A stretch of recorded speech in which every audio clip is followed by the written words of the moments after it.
And then it suddenly became clear to me that as a young journalist, I was very one-sided in my reporting. It was always about the good cause. Just like now, people write that Russian businessmen must be expropriated. They think it's about the good cause. They believe Putin wants to restore the Soviet Union or the Tsarist Empire, and that's why he invades one country after another. Many journalists think they must not report on criminal behavior, for example, in the government in Kiev, because it would harm the good cause. Weil dann würde ich der guten Sache schaden.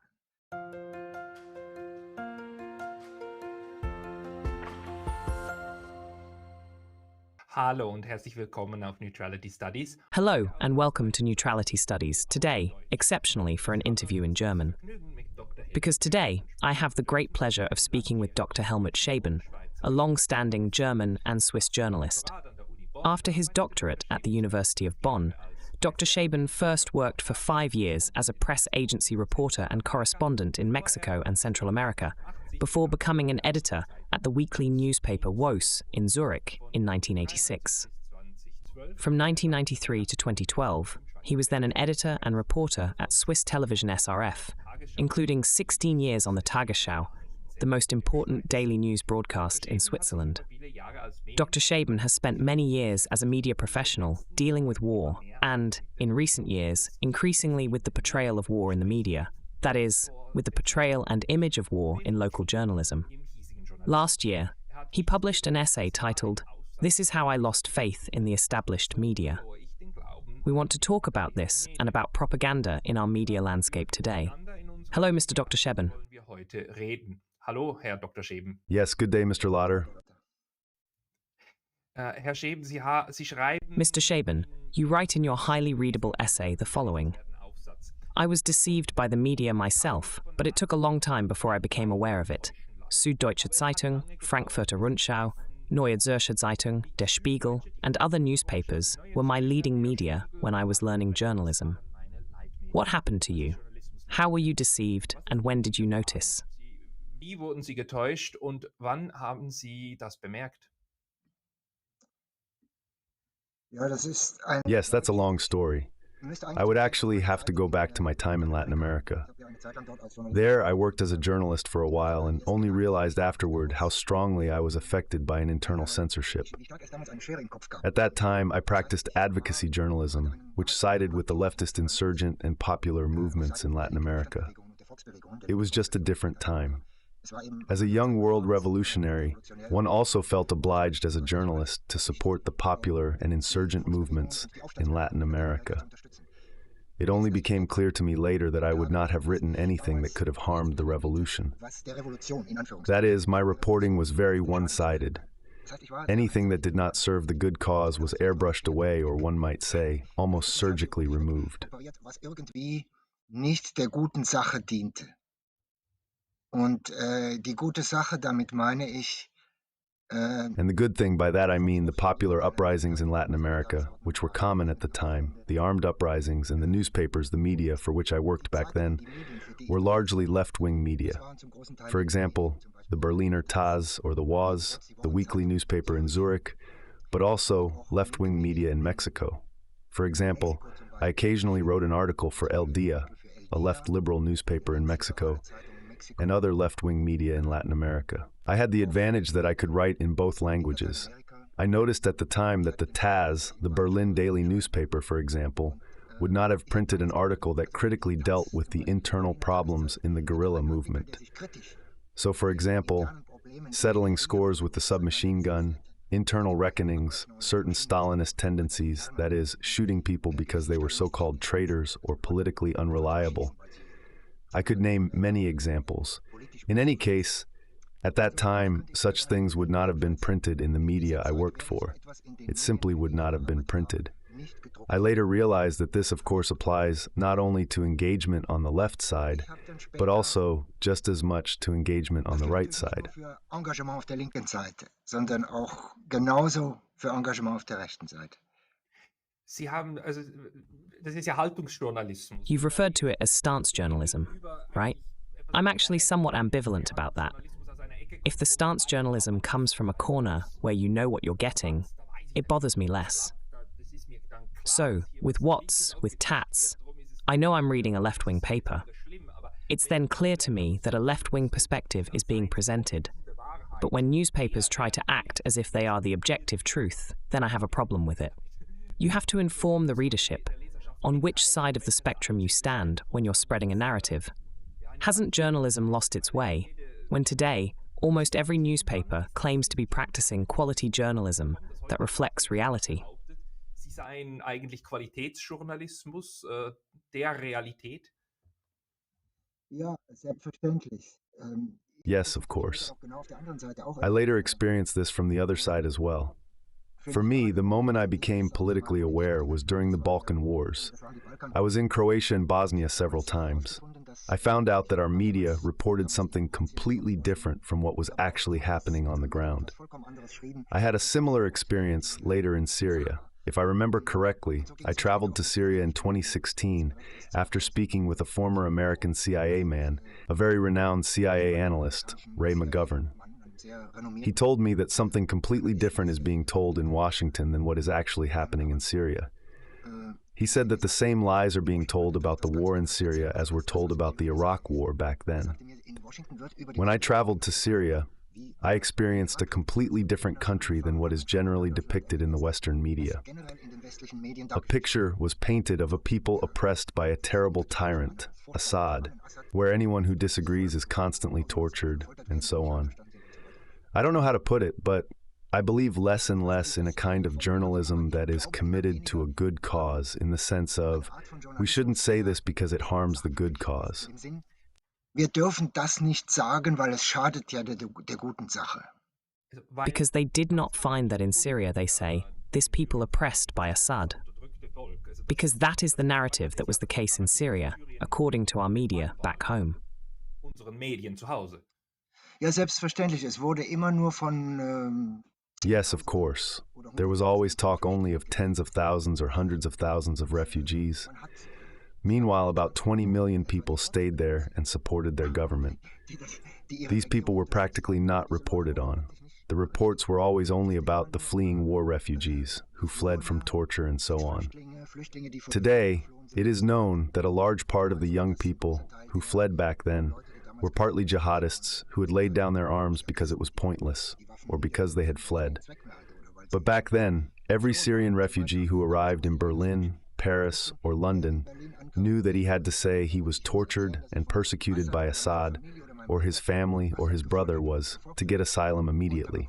That's how it worked. Indeed, there were people who were tortured and oppressed. There were repressions in Syria. But in our media, it was portrayed as if a tyrant was oppressing his people. It was not at all considered that it was a civil war, and that this civil war had been planned by the USA and NATO countries for a long time. The plans were in the drawer, which can be documented. So my trust in the major media has been quite shaken. Da ist dann mein Vertrauen in die großen Medien ist also ziemlich zerrüttet worden. Das Interessante ist, Sie sind ein Medienmann. Also Sie haben The interesting thing is that you are a media person. You have worked in the media all your life and seen it from the inside. In your report, you write about how realities are created by repeating certain images or omitting images. You mentioned that it was illegal in the USA to show images of dead US soldiers in the Iraq War. The USA learned a lot from the propaganda disaster of the Vietnam War.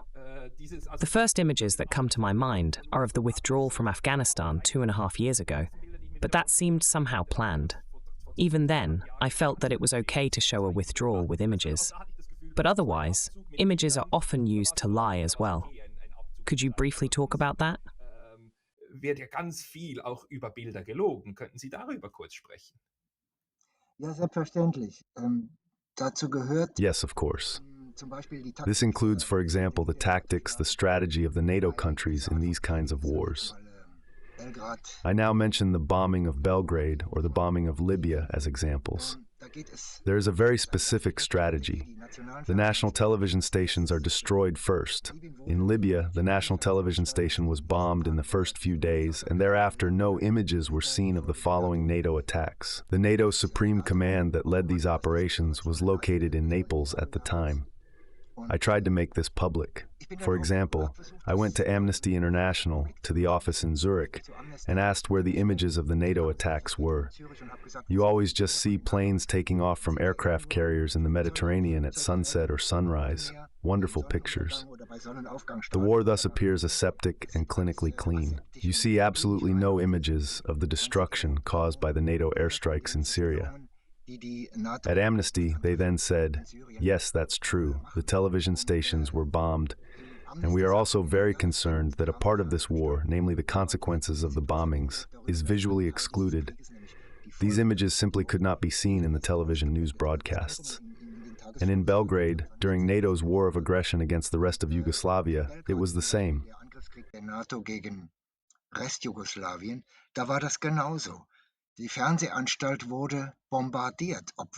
The television station was bombed, even though it had nothing to do with military targets. 16 people died in the attack on the television studios in Belgrade. I would like to emphasize once again that my political shaping took place during the Balkan Wars. There, I experienced how massively lies were told.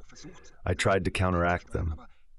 I know both from my own experience and from other journalists who aimed for a more balanced reporting, examples of how they were attacked by a group of mainstream journalists.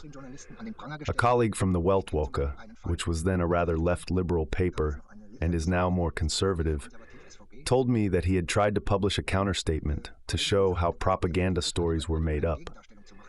He told me that he should be happy if he could keep his job. It seems as if there is a reflexive mechanism among many journalists to attack someone who questions the official narrative.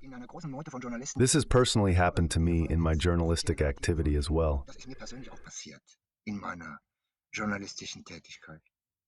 When did it happen to you? For example, it happened to me once when I was still working at Tagesschau. On the side, I had published an article in an online newspaper under the title Urinating in Afghanistan. This article was about American soldiers urinating on corpses. This image had also been widely spread in the media in the USA and had caused great uproar and outrage. The then Secretary of State, I believe it was Hillary Clinton, said that such an attitude towards corpses did not reflect the values of the American people and the American Army. I wrote a commentary in which I asked, that's all well and good, but where are these values? Where have they manifested themselves? For example, in the use of the dioxin poison Agent Orange in Vietnam, which resulted in hundreds of thousands of Vietnamese children being born crippled, or in the terrible torture practices in Bagram in Afghanistan. There is a 2,000-page secret internal report by the American Army on this, or in Abu Ghraib or Guantanamo and so on. Then I was called into my boss's office. He called me and told me that I was not allowed to write such things because it violated my employment contract. It states that extreme political positions are prohibited.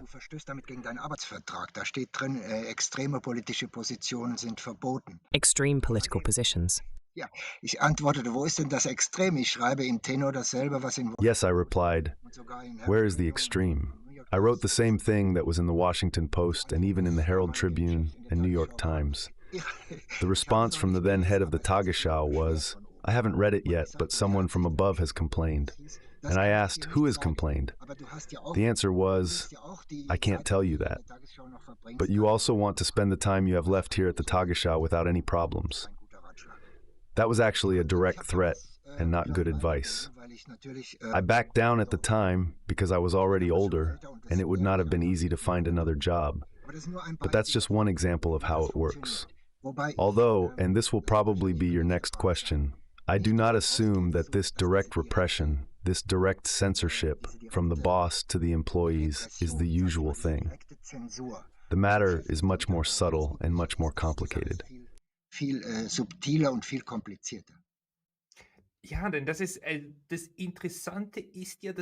Yes, because the interesting thing is that we have a media landscape with media creators. I believe you also write this in your report. Most journalists do not want to lie or spread falsehoods. At most, they feel that they need to slightly adjust their reporting, or they sense the self-censorship, as we say in German. Where does this come from? It can't just be the love for the job or self-preservation if one simply conforms. Doesn't it also have to do with the ideological selection of the people who actually make it to the top? Noam Chomsky described in his work, Manufacturing Consent, that the system is set up in a way that there is a process of self-selection. Would you agree that the higher you climb, the more you conform to the current system? Ja, also je weiter oben man hat, umso mehr Bücklinge des momentanen Systems. Yes, that is absolutely correct. It is an extremely complicated matter. Chomsky was once asked in an interview by a journalist whether he was suggesting that the journalist was lying. Chomsky replied, "I'm not saying you're lying, I'm just saying you wouldn't be in your job if you didn't write what you do." It's, how should I put it, our entire socialization is determined by ideology, by stories we tell each other. And we live in these stories. I always bring up the example of little Max. Mom and Dad are constantly arguing. Then, unexpectedly, Aunt Emma visits. Little Max knows exactly that he must not tell Aunt Emma that Mom and Dad are always arguing. That's how we grow up. From a young age, we learn that in certain situations, belonging is more important than truth. Und was die Bilder angeht, ich zitiere gern einen Regarding the pictures, I like to quote a friend of mine, a mountain guide and photographer, Robert Bosch, also known as Schraubi Bosch, from Switzerland. He once said that press images and media images often tend to lie. If I get the assignment from Stern magazine to show how over-civilized and terribly built up the Alps are, then I take those photos in the same landscape where I shoot when Switzerland tourism gives me the assignment to show how wonderfully romantic the Swiss mountains are. That's the problem. A journalist friend, Karen Lukefeld, told me that a cameraman said to her, "You only see what you know." This means you can only see what you know. You always know in advance what you will see. You have in mind which pictures you need. And I think that's where the problem lies. We are so influenced by our entire life history, our environment, by ideology, but also by the pressure to belong and want to belong. It is very difficult for journalists to stand against the published opinion, against the majority opinion at a certain moment. And this majority opinion is, of course, as Chomsky rightly pointed out, produced in a political process, the manufacturing consent. Politischen Prozess hergestellt, manufacturing consent. Und The interesting thing about the history of war, which I focus on the most, is that there are always key moments when extreme lies are spread. These lies are then maintained for quite a long time until they eventually collapse. But at the moment they collapse, no one is interested anymore. Examples include weapons of mass destruction, the Gulf of Tonkin, the story about the babies from the incubator in Kuwait. This list could go on indefinitely. Or take the Maidan uprising, which was portrayed as a popular uprising, where the evil Yanukovych was supposed to have shot at his own people. By now, we know that this is not true. Even the Ukrainians say that it is not true. They have investigated these cases and come to the conclusion that it does not correspond to the truth. But no one is interested in that anymore, because politics is the art of dominating the narrative for the current 6 weeks. How can we explain that these lies, which keep coming from the same people, still spread in the media landscape again and again? Not everyone believes them. There are dissenters who caution, but these are immediately shouted down. Where does this reflex come from to shout down those who say, "Wait, this could also be a lie"? Derer, die sagen, Moment, pass mal auf, das könnte auch gelogen sein. Woher der Reflex kommt? Yes, where the reflex comes from, I might not be able to answer precisely. But one factor is certainly the editorial conference. There, it could be said that some scientists claim a change in the Gulf Stream could lead to an ice age and not a warming of the climate. I can imagine that the editor-in-chief decides in the morning editorial meeting not to emphasize this topic too much because it would question the current opinion. I observed something similar during the corona period. Critical scientists expressed that the vaccine had been developed too quickly and was not safe enough. One must be careful and cannot simply put 100% of the population under quarantine when the virus is not deadly or particularly severe for 98% of the people. There are moments when public opinion is so strong that certain representations are eagerly absorbed by the media and a large number of people because they exactly express what the emotional and mental needs of the people are at that moment. Emotionalen und mentalen Bedürfnisse der Leute in dem Moment sind. Also das Foto von Bergamo, von den Lastwagen in Bergamo, das ist ja... The photo of the trucks in Bergamo is fascinating. It was striking how politicians of all stripes said we need to introduce lockdowns and carry out mass vaccination. We must vaccinate billions of people worldwide immediately, otherwise we risk conditions like in Bergamo. The photo showed nothing but a few military trucks passing by at night.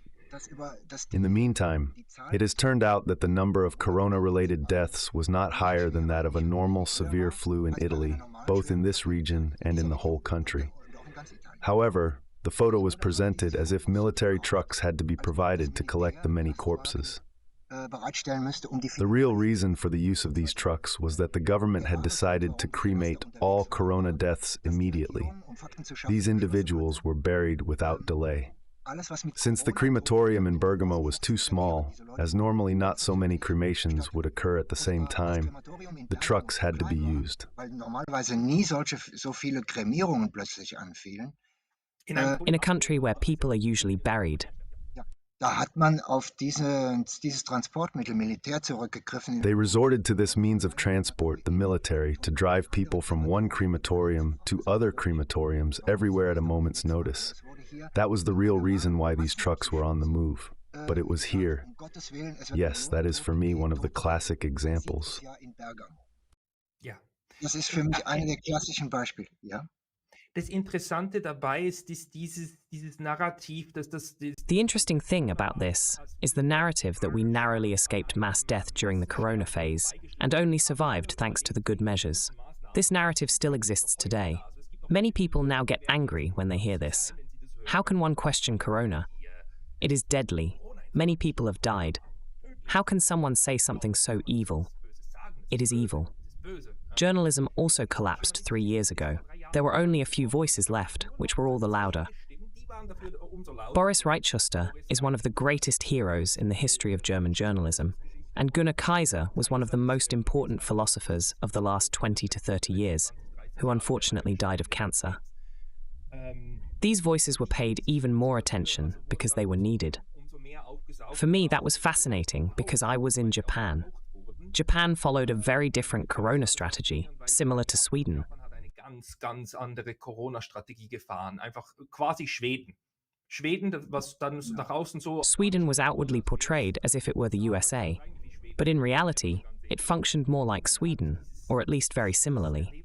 I have also experienced how media in Switzerland portray this. They present it as the only possible answer, the only option. Anything else would lead to immediate death. Scientists have said this, and this narrative that science has said it is incredibly dangerous. But most people are not yet aware of this.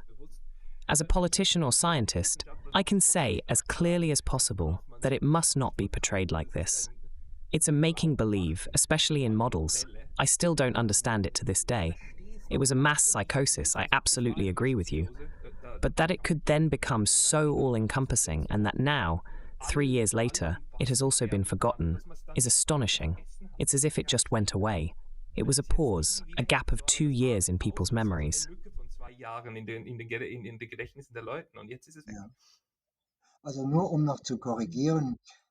So just to correct that, I might add that I am not at all a person who is against vaccinations. I'm not against children being vaccinated against childhood diseases.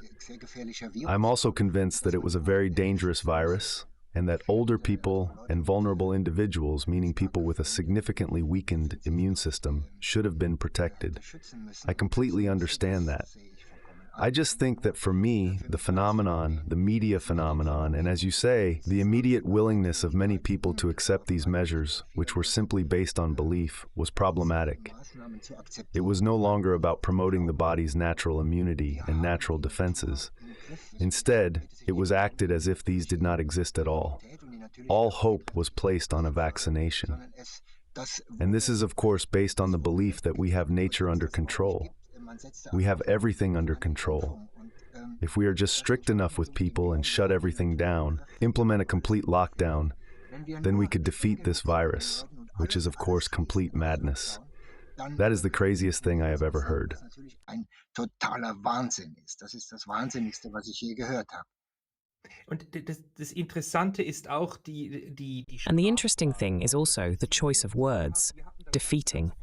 During the corona period, there was a lot of war rhetoric. So at the frontline workers, the war against the virus, the struggle, the everyday battle, it was really war rhetoric. I already thought back then that probably the only thing that could drive corona out of our minds would be a war.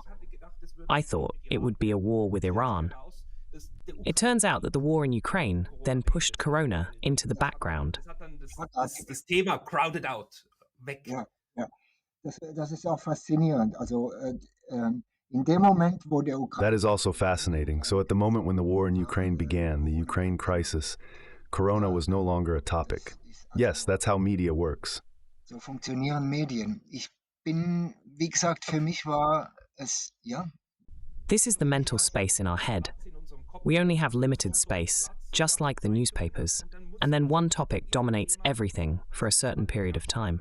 Für gewisse Zeit. Ja, also wie gesagt. Yes, as I said, I only came back to things in my older age that I experienced as a young man, for example, in Latin America. It suddenly became clear to me how one-sided I was as a young journalist in my reporting. It was always about the good cause. Just like some write today that Russian businessmen must be expropriated, they think it's about the good cause. They believe there's a man, Putin, who wants to restore the Soviet Union or the Tsarist Empire, and that's why he invades one country after another.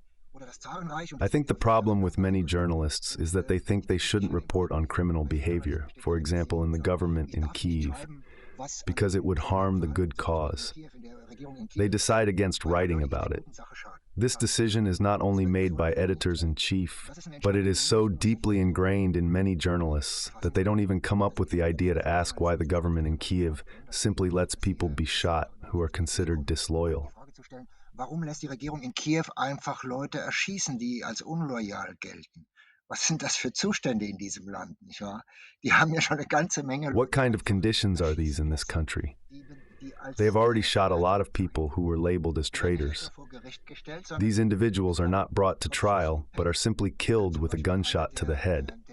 For example, one of the delegates who participated in the talks in Istanbul on behalf of the government of Kiev was shot by the Secret Service while fleeing. You can't read about such incidents in our media. I think journalists have little time. They are always stressed because the media landscape is getting faster. That's a different problem, but also one of the factors in this whole dilemma. Journalists who research this would not write about it because they think that by doing so, they could harm the good cause, namely international law. We have to fight Russia. Putin's invasion must have consequences, and we must somehow win. Ukraine must prevail. This was repeatedly emphasized at the Munich Security Conference. Aber drum sind wir auch so in so einer propagandistischen Zeit. But that's why we are in such a propagandistic time.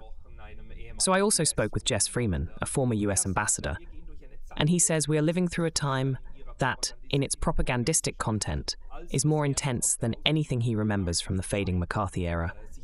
We are in a highly ideologized and strongly propagandized time. And what I wonder, I'm 38, has it always been like this? Did I just never notice? Or are we actually at a peak of propaganda right now? That it's so intense now, and maybe it will subside afterwards. And that maybe it was a little less before. Vielleicht geht's dann wieder runter und es war früher mal ein bisschen weniger. Ja, das sehe ich auch so. Wir sind Yes, I see it that way too.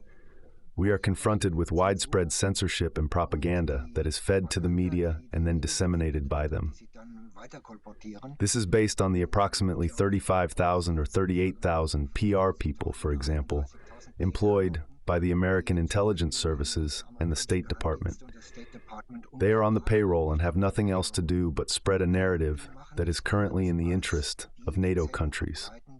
One could argue that on the Russian or Chinese side, there are probably just as many PR officials. That is beyond my knowledge, but it's quite possible. But that's not the point. It's more about the extent to which we seek the truth, the extent to which we do not, and the extent to which we are prevented from recognizing the truth.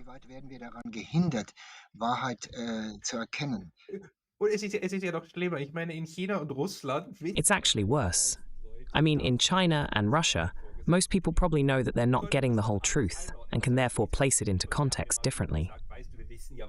A Chinese student of mine once told me, "We know what can and cannot be said. We all know how to interpret what we are presented with.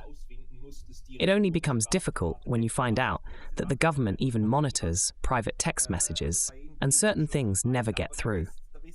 So, in their case, it goes much further. But the rest, meaning the Chinese, already know how they need to communicate with each other afterwards. But with us, if we assume that our quality media, the evening news, or as a comedian aptly puts it, the power at 8, tells us the truth. And if we believe that, if we believe that we are getting the whole truth and not just a part of it, well then we are in a cage of our own belief system. And then the control of the narrative is already quite good. I don't want to say there are evil conspirators at the top who want to control us. The thing is, we deceive ourselves.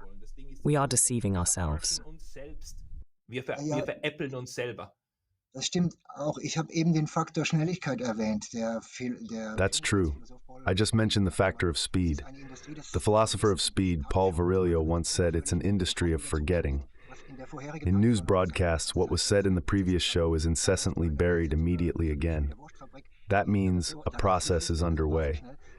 I've always compared it to a sausage factory. There, the conveyor belts run so frantically fast that no one has time anymore to check what comes out of the sausage being produced. I worked for a long time on Tagesschau, on Swiss television. You never have time to check. The reports on Tagesschau are agency reports. Research is impossible with this work rhythm. In the morning on Tagesschau, at noon, in the evening, 2, 3, and so on. I once checked a case. I don't know how much time we still have. Can I tell it briefly? So, it was after 9/11. Ahmadinejad, the Iranian president, made an appearance at the United Nations and gave a speech. And the next day, the media reported that Ahmadinejad had said the Americans had done 9/11 themselves. Period. And that was also reported in the Swiss Tagesschau, in the noon broadcast where I happened to be on duty. Kam das auch so rüber. Und and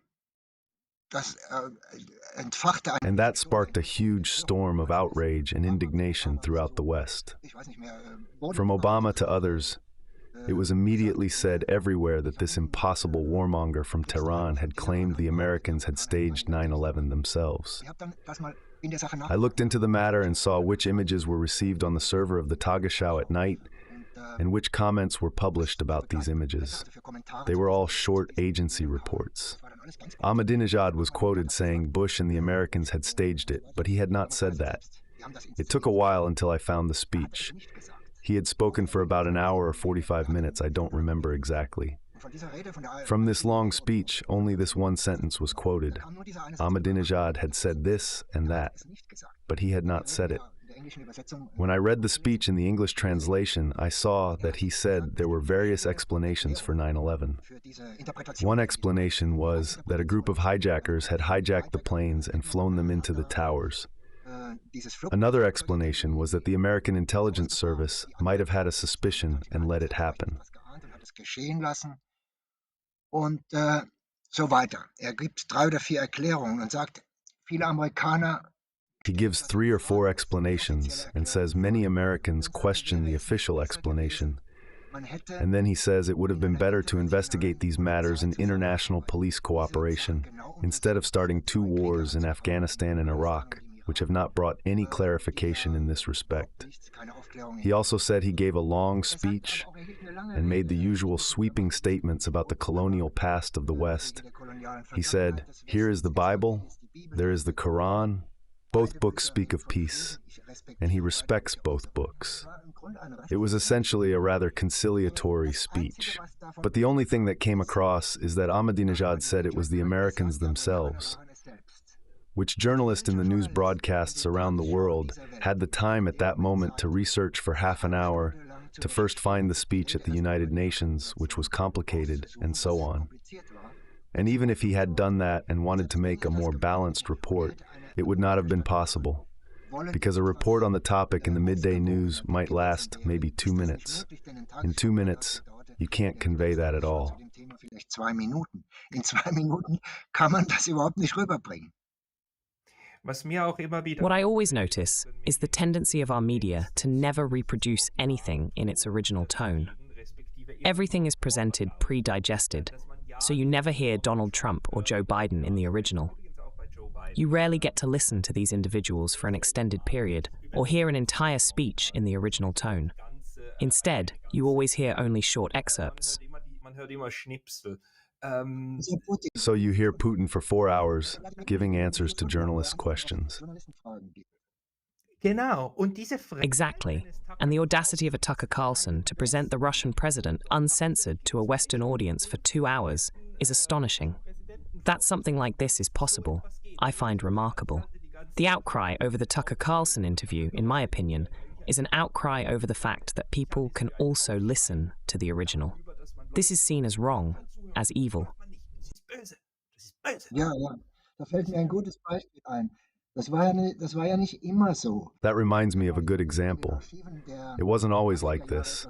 I once had to search in the archives of the 1930s and accidentally came across an article from the Neutrality Zeitung, NZZ, from September 1939 about Hitler's attack on Poland.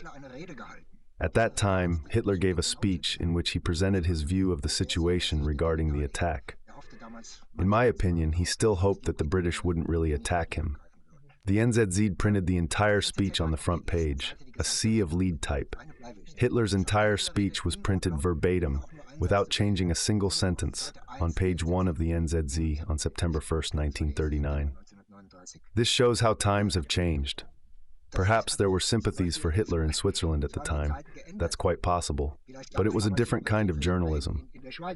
People wanted to know what he had to say. The NZZ would not print an entire page with the whole speech of Putin today.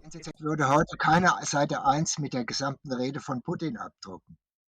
Es ist ja noch viel schlimmer. Putin hat ja einen Brief. It's even worse. Putin wrote an article, I believe it was for the Süddeutsche Zeitung, in the summer of 2021, on the 70th anniversary of Operation Barbarossa. In this article, he wrote very conciliatorily, for example about the atrocities of the Nazis, not the Germans, just as he still does today. He also says today that we must not burden the Germans with the debts of their grandparents. The Süddeutsche published this article, and there was a huge outcry in Germany because the Süddeutsche dared to print it without providing journalistic commentary. I remember this very clearly. Subsequently, the Süddeutsche had to apologize. Da kam dann so richtig, die Süddeutsche musste sich dann entschuldigen. Ich glaube, es war die Süddeutsche. Ja, es sind ja immer nur einzelne Sätze, die... These are always just individual sentences that are circulated, and often they are cut off in such a way that the context suggests something completely different than what the sentences actually mean to say. Take the famous sentence from Putin, in which he said that the downfall of the Soviet Union was the greatest catastrophe. However, in the same breath, he said that it would be nonsense or foolish to dream of a renaissance or re-establishment of the Soviet Union. This part of the sentence was left out because it did not fit the narrative. When I opened the newspaper or listened to the news, I could make such a comment about every third sentence. It's incredible how information is shortened and steered in a certain direction.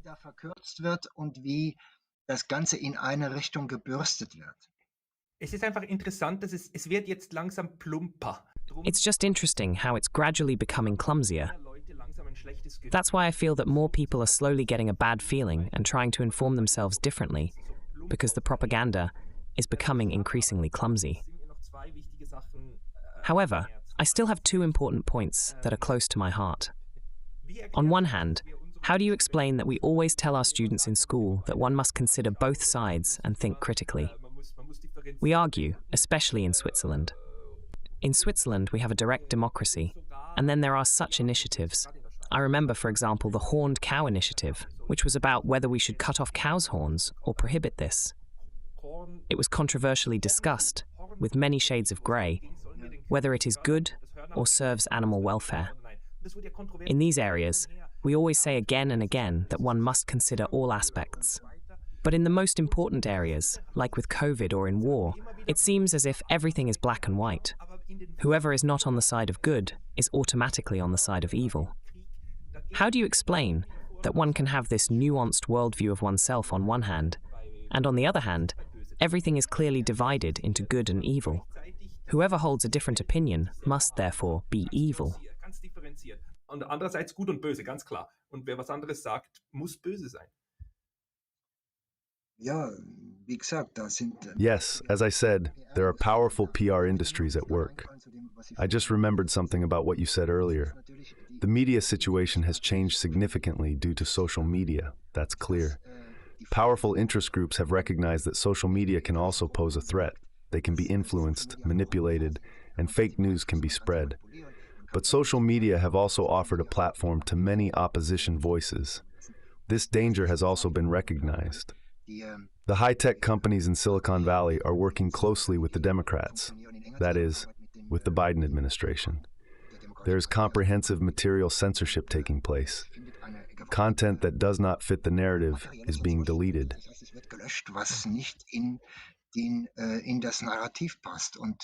We learned that through the Twitter files, through Meta, and so on. This is now proven because Elon Musk made it public.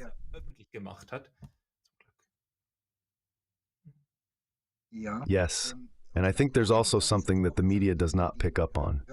I read something here and there, but the enormous number of unwanted internet sites being deleted per day is immense. Millions of contents are removed daily. This has not yet entered the public consciousness, I have the impression. In my Syria archive, for example, I have many videos. When I click on these, it often says, "Video not available." Obviously, content is being deleted, and for me, that's a huge scandal. But the media does not address this. Why? Because everyone says hate speech and right-wing extremism must be deleted. And since it's only about right-wing extremists, hate preachers, and conspiracy theorists, it seems to be completely okay that content is deleted. This is an incredibly delicate matter. Google has publicly announced that they will delete everything that can be defined as Russian propaganda. This means, if I have an internet link and I don't like the content, I can claim it's probably Russian propaganda, and then it will be deleted. Google employs thousands of people who do nothing but delete content. This scandal should actually be addressed in the media. But there is largely silence on this topic.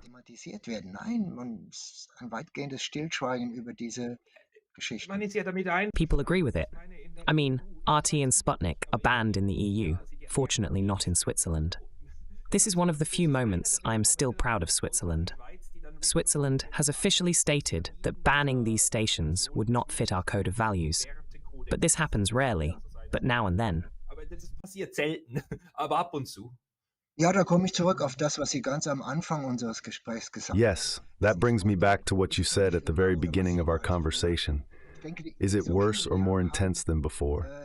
I think social media have contributed to censorship becoming stricter than before. That's just how it is. Things are being deleted over and over again under the pretext that it could be Chinese or Russian propaganda, and so on. And in this respect, I notice a frightening intensification of the attempt to create a uniformity of opinion. That's something that strikes me significantly at the moment. Das ist im Moment, fällt mir massiv auf. Just one very last question. I don't even bother reading Swiss or German media anymore. The reason is that I have this theory that anyway, 95% of what goes around about world events essentially comes directly from agencies in the USA. So I go directly to the New York Times, Washington Post, and a few other international media outlets. I feel like it's a trickle-down effect, because the Germans take what comes from the USA, and the Swiss take what comes from Germany. Is my assumption justified, or would you say that it's a bit more nuanced? Das sehe ich genauso. Also der Einfluss der I see it the same way. The influence of the US media is overwhelming. I have noticed that this was also the case during the Iraq War and in Afghanistan. The American media, such as the New York Times, have apologized to their readers for misinformation around the Iraq War. Both the New York Times and the Washington Post publish articles that are often more critical than those in Germany. This also applies to the influential political magazine Foreign Affairs or Foreign Policy. I regularly read Foreign Affairs. In both magazines, not only are voices heard that advocate for the continuation of the war in Ukraine, behind some of which stands the arms industry, which has never made as much money as it is now. Opinions are also published that seek a different way out and criticize the entanglements with the huge arms industry.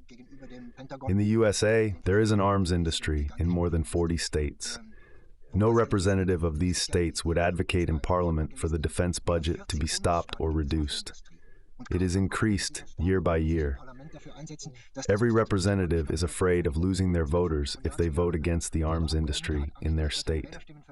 Wenn gegen die Rüstungsindustrie in seinem Bundesstaat stimmt. This is This is the military-industrial complex, and so on, which has also been very well researched. It's just fascinating that this continues. And it's true what you're saying. So, it's not like our media are controlled 100% in some centralized way. It's more like a selection process. I published an article in Foreign Policy that speaks for neutrality and defends it. And the NZZ recently published a small article of mine about positive neutrality, that is, against NATO. So, other voices are indeed heard, but they seem to be relatively rarely noticed, I feel. We cannot claim that there is 100% uniformity, but the way information is disseminated is relatively clear. Die Dosierung ist relativ klar, wie die Informationen gestreut werden. Ich habe sowieso den Eindruck. Well, I always have the impression that Americans are more practical. They often say business is business. If the business no longer works, then the war in Ukraine doesn't need to continue either. There are many people who think like Donald Trump. In Russia, they are called businessmen. Here they are called oligarchs. Businessmen. Bei uns werden sie Oligarchen genannt. Well, Mr. Dr. Scheben, I would like to thank you very much for your insights. I hope that we can return to world events in the future, especially when events occur for which I would like to have the insights of a journalist. Yes, gladly. Ja. Thank you very much. I also thank you. It was a very good and interesting conversation. Interessantes Gespräch.